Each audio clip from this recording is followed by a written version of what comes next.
নমস্কাৰ, মই শ্ৰী দেৱজিৎ গগৈয়ে পুনৰ অন্য এটা ভিডিঅ'লৈ আপোনালোকক স্বাগতম জনাইছোঁ। আশা কৰিছোঁ আপোনালোকক সকলোৱে ভাল। ডিব্ৰুগড় জিলাৰ মৰাণ ৰাজচক্ৰ অন্তৰ্গত শ্ৰী সুনীত গগৈ ডাঙৰীয়া আচলতে তেখেতক কেনেকৈ কিমান প্ৰশংসা কৰিম। স্থানীয় ৰাইজসকলৰ পৰা জনা অনুসৰি আচলতে যিকোনো চৰকাৰী কাম কাজ আদিৰ পৰা তেখেতে বহুখিনি ৰাইজক সহায় কৰি আহিছে। সহায় কৰি অহা উপৰিও তেখেতে বহুখিনি কৰ্মৰ লগত জড়িত হৈ থাকে। এনেই সময় তেখেতে নষ্ট নকৰে। আৰু এই যিখন ৰাংচালি আৰু দুলীয়া গাঁৱৰ তেখেতৰ লাট পৰে, তেখেতৰ লাটত যি গাঁওৰক্ষী বাহিনী আছে, গাঁওৰক্ষী বাহিনীও কিন্তু তেখেতৰ লগত সুন্দৰকৈ সুকলমে কামবোৰ চলাই নিছে। গতিকে এইখিনিকে আপোনালোকক অকণমান দেখুৱাবলৈ বুলি আজি আহিছোঁ। আজি এতিয়া পোনে পোনে যাওঁ বলক শ্ৰী আমাৰ সুনীত গগৈ ডাঙৰীয়া ওচৰলৈ। যিহেতু মই আপোনালোকক আগতে এই বাৰীখন দেখুৱাইছিলোঁ, যেতিয়া নেকি যিহেতু অমিতা গছবোৰ একেবাৰে সৰু হৈ আছিল। বাৰীখন আছিলে আমাৰ গাঁও প্ৰধান শ্ৰী সুনীত গগৈ ডাঙৰীয়া।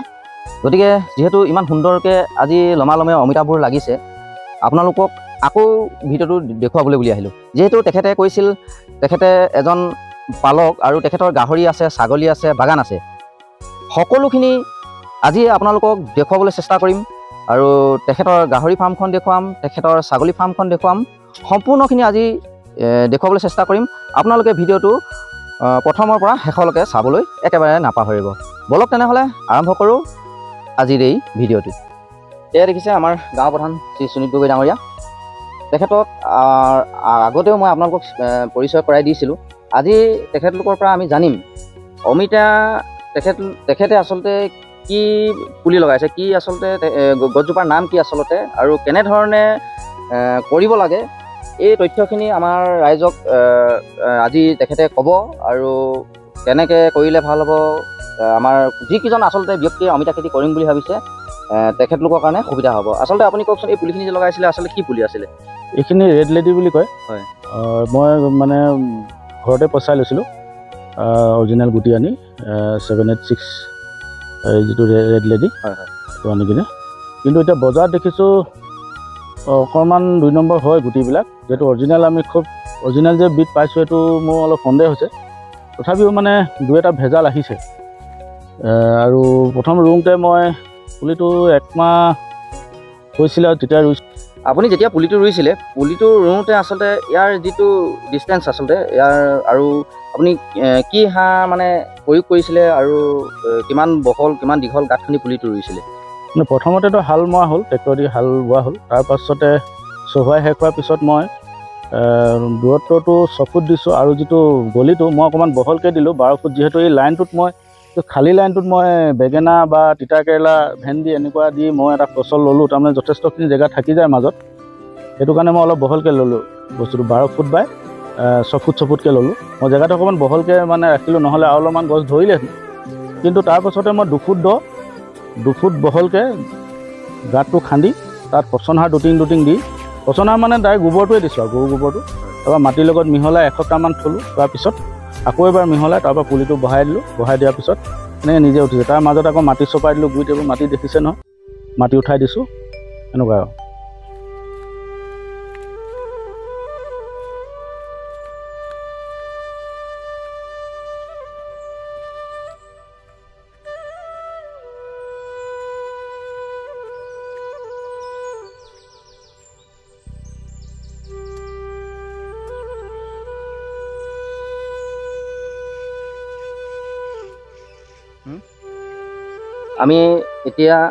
আমি দেখুৱালোঁ তেখেতৰ অমিতা বাৰীখনৰ। এতিয়া মই আপোনালোকক কৈছিলোঁ তেখেতৰ ছাগলী ফাৰ্ম আছে, গাহৰি ফাৰ্ম। আমি সেইখিনিও আপোনালোকক দেখুৱাবলৈ চেষ্টা কৰিম। এতিয়া যাওঁ তেখেতৰ ছাগলী ফাৰ্ম আৰু গাহৰি ফাৰ্মলৈ। আৰু এটা কথা আপোনালোকক দেখুৱাব বিচাৰিছোঁ, এয়া চাওক, মই মোৰ কৰিছোঁ আচলতে। আপোনালোকে মোৰ হাইটটো চাওক, কিমানখিনিৰ পৰা আচলতে অমিতাজোপা লাগিছে। এই চাওক, এক আঁঠুৰ পৰা অমিতাজোপা লাগিছে। তলৰ এইখিনি মই ছিঙি লৈ ইমানখিনিৰ পৰা তেখেতে ছিঙিছে, ইয়াত চিনি আছে এইটো। ত' কিমান তলৰ পৰা লাগিছে আপোনালোকে অনুমান কৰকচোন। ইমানখিনিৰ পৰা অমিতাজোপা লাগিছে, প্ৰায় এফুটৰ পৰা অমিতা লাগিছে লমালমে। গতিকে আপোনালোকেও এই খেতিটো কৰক, নিশ্চয় স্বাৱলম্বী হ'ব পাৰিব। আমাৰ যিবিলাক পালক আছে আচলতে কেনেধৰণে গাহৰি পুহিব লাগে, কি কি ব্যৱহাৰ কৰিব লাগে, এখেতৰ পৰা অকণমান জানিবলৈ চেষ্টা কৰি। আপুনি এতিয়া কওকচোন, আপুনি যে গাহৰি পুহিছে, আমাৰ দৰ্শকক আপুনি জনাব লাগে আচলতে গাহৰি পুহোঁতে আপুনি কেনেধৰণৰ মানে কি কি দানা খুৱাইছে, কি ব্যৱহাৰ কৰিছে, কি নাই, অকণমান আপুনি যদি কয় আমাৰ ৰাইজক। ফাৰ্মটো আগতে মোৰ বহুত আজি 10 বছৰমান আগতে মোৰ ফাৰ্ম আছিলেই। হয়। যথেষ্ট ডাঙৰ ডাঙৰ গাহৰি আছিলে, প্ৰায় নাগালেণ্ডলৈ নিছিলে। 3 কুইণ্টেলমানলৈকে মই এজনী গাহৰি হৈছিলে। ইয়াৰ বেপাৰীয়েতো নোৱাৰিলে নিব, তাৰপৰা মই এৰি দিলোঁ ভালেমান, আজি 10 বছৰ আগত এৰি দিলোঁ গাহৰি। নতুনকৈ এইটো আৰম্ভ কৰিছোঁ, এতিয়া ফ্ল'ৰটো কৰি লৈছোঁ, তাৰপৰা এইটো ইউটিউবত চাই পিনে বাঁহৰ কৰি লৈছোঁ। লাহে লাহে মই আৰম্ভ কৰিম। এতিয়া যে গাভিনী হৈ আছে এজনী, তাৰপৰা এইখিনি মোৰ ঘৰৰ পোৱালি হয়। তাৰপৰা যিখিনি মোৰ পোৱালি আছিলে সেইখিনি মই এইখিনি বিকি দিলোঁ, এইখিনি ঘৰৰ কাৰণে থ'লোঁ। এতিয়া তাতে মাইকী 4জনী আছে আৰু মাকজনীতো গাভিনী হৈ আছে। সেইখিনি আৰু মানে মই চব কিনা দানাই খুৱাই আছোঁ, ফিটকৈ খুৱাই আছোঁ। আমাৰ খোৱাং চাৰিআলি আমাৰ সমীৰণ মানে দোকানখন, ফিডৰ দোকান, সি মোক কিছুমান বস্তু মানে দেখুৱালে যে খাচীক কোনটো দানা দিব লাগে, পোৱালি মাইকী গাহৰি কোনখিনি খুৱাব লাগে, প্ৰেগনেণ্ট গাহৰিবিলাকক কি খুৱাব লাগে, মই চব তাৰ পৰা সুধিয়ে মানে সি মোক দি আছে আৰু মই তেনেকুৱা ধৰণকে কৰি আছোঁ। আৰু তেনে ধুনীয়া মানে গ্ৰ'থ লৈছে আৰু ভালো হৈছে। মই এটা কথা সুধিব, তেখেতে যে আপোনাক যি ধৰণে আচলতে কৰিব কৈছিল, আপুনি তেনেধৰণে কৰি গৈ আছে? মই তেনেকৈ কৰি গৈছোঁ। তেনেধৰণে কৰি থাকোঁতে আপুনি কেনেকুৱা পাইছে আপুনি গাহৰিখিনি? ধুনীয়া, আপোনালোকে দেখিছে ন, চেহেৰা পাতি একদম ধুনীয়া। ইয়াৰ লগৰ যিখিনি গাহৰি একোৱে নাই, তেনেকুৱা ধৰণৰ একদম সৰুৱে হৈ আছে। আমাৰ ঘৰৰ ওচৰতে নিছে চবেই।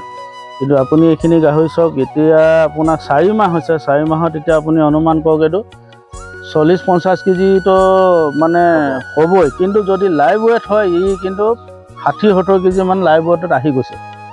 কিন্তু এনেই কাটি যদি বিক্ৰী কৰে তেতিয়াহ'লে ইমান হ'ব, কিন্তু লাইভ ৱেটত 60-70 কেজিমান আহি যাব।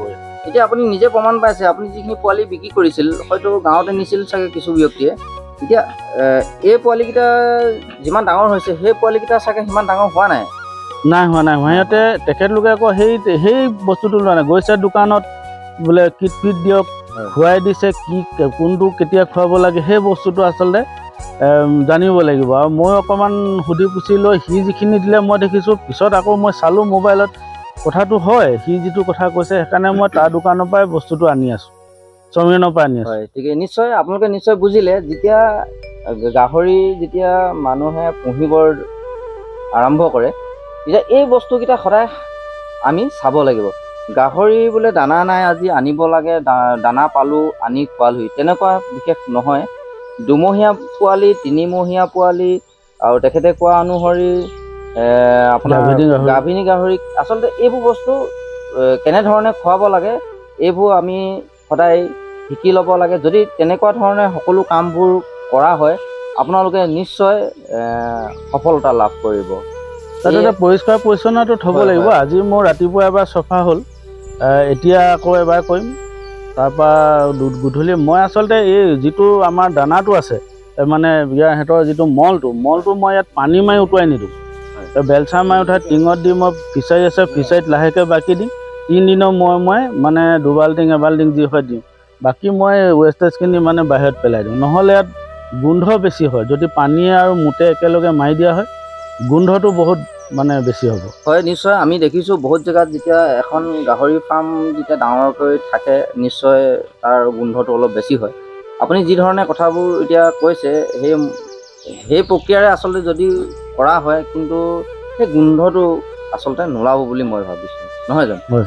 এইখিনিকে আপোনালোকক দেখালোঁ। এতিয়া আপোনালোকক দেখাবলৈ চেষ্টা কৰোঁ ছাগলী। বলক।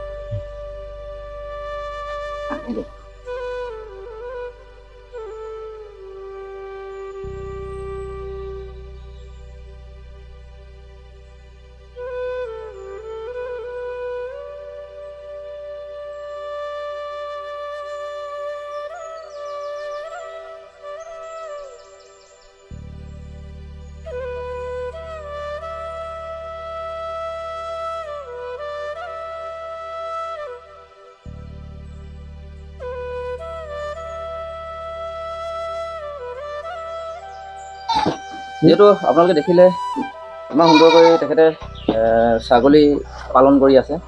যিহেতু ছাগলী তেখেতে কেনেধৰণে পালন কৰিছে, আমাৰ যিসকলে ছাগলী পুহিম বুলি ভাবিছে তেখেতলোকৰ কাৰণে এই সুবিধা আছে। আমাৰ শ্ৰী সুনীল গগৈ ডাঙৰীয়াই ছাগলী কেনেধৰণে পালন কৰিব লাগিব, আচলতে কি কি দিব লাগে, কি কি প্ৰয়োজনীয়তা আছে, অকণমান তেখেতৰ পৰা জানিব বিচাৰিম। গতিকে ইমান সুন্দৰকৈ আপুনি ছাগলী ফাৰ্মখন কৰিছে, ছাগলীখিনিক আপুনি কেনেকুৱা ধৰণৰকৈ ৰাখে আৰু কি কি খুৱায় আচলতে?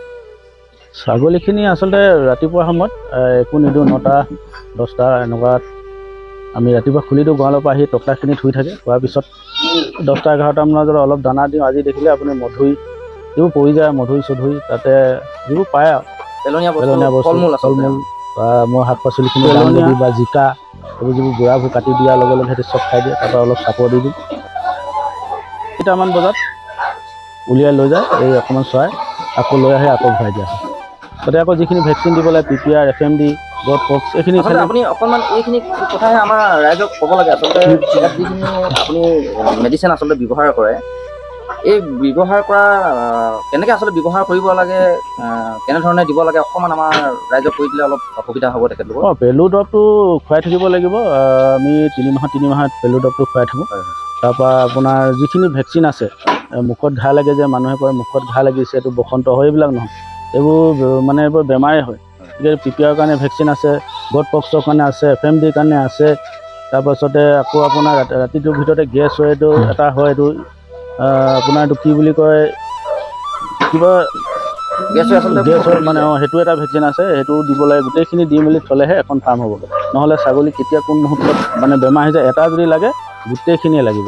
সেইকাৰণে এই ভেকচিনখিনি পূৰা কৰি থ'ব লাগিব। আৰু বাকীতো তেনেকুৱা ইমান বেমাৰ আজাৰ নাই, কিন্তু ভেকচিনখিনি দি থাকিব লাগিব। হয়, নিশ্চয়কৈ আপোনালোকে নিশ্চয় গম পালে। ছাগলী যদি আপুনি পুহিম বুলি ভাবিছে, ইয়াত সম্পূৰ্ণ ব্যৱহাৰ কৰিব লাগিব দিবলগীয়া ভেকচিনসমূহ। আচলতে বহুত ছাগলী পালকক দেখিছোঁ আমি, ছাগলী পুহিব লাগে, দানা দিব লাগে, গছৰ পাত ছিঙি আনি খুৱাবহি লাগে, সিমানখিনিতেই তেখেতলোকে ছাগলীসমূহ ৰাখি থৈ দিয়ে। কিন্তু তেনেকুৱা নহয়। আচলতে ছাগলীখিনিক যিখিনি ভেকচিনৰ প্ৰয়োজন, আচলতে সেই ভেকচিনৰ প্ৰয়োজনখিনি দিলেহে আপোনাৰ ছাগলীৰ যিটো গ্ৰ' আচলতে দেখিবলৈ ধুনীয়া হ'ব, ছাগলীৰ বেমাৰ আজাৰ নাইকিয়া হ'ব। এইখিনি আপোনালোকক অকণমান আজি দেখুৱাবলৈ চেষ্টা কৰিলোঁ। মই ভাবোঁ আপোনালোকে যদি এইবোৰ ধৰি লওক গাহৰি ফাৰ্ম, ছাগলী ফাৰ্ম, খেতি ইত্যাদিৰ লগত জড়িত থাকোঁ বুলি ভাবে, তেখেতৰ যি বক্তব্য, তেখেতৰ যি কথাখিনি, আচলতে সেই কথাখিনিয়ে আপোনালোকক বহুত উপকাৰী কৰিব। ইয়াতে আৰু এটা কথা মানে কি হ'ল, নিজে যেতিয়ালৈকে নেচাব, নিজে যেতিয়া আগ্ৰহ নকৰিব বস্তুটোৰ প্ৰতি, কেতিয়াও আনৰ ওপৰত নিৰ্ভৰ কৰিলে কিন্তু ফাৰ্ম নুঠে। সেইটো কথা কিন্তু প্ৰত্যেক পালকসকলে নজৰ ৰাখিব লাগে, যে নিজে কষ্ট কৰিব লাগিব, চাব লাগিব, অধ্যয়ন কৰিব লাগিব গোটেই বস্তু, তেতিয়াহে ভাল হ'ব। নহ'লে ফাৰ্ম হৈ নুঠিব।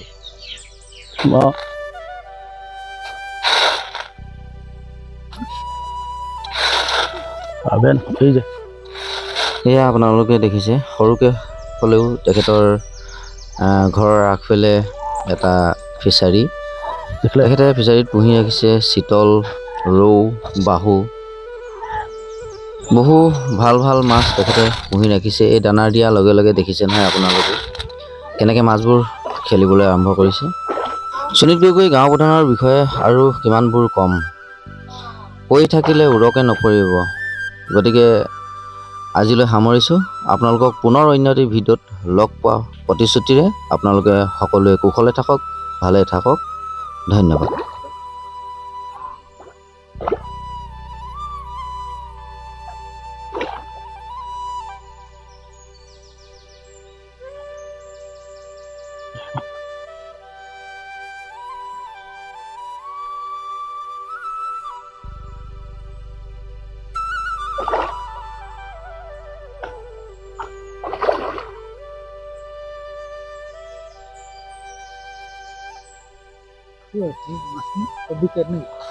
নাই, ৰৌ বাহুৱে আহে, গ্ৰাছ কাপ, এই যে চিতল।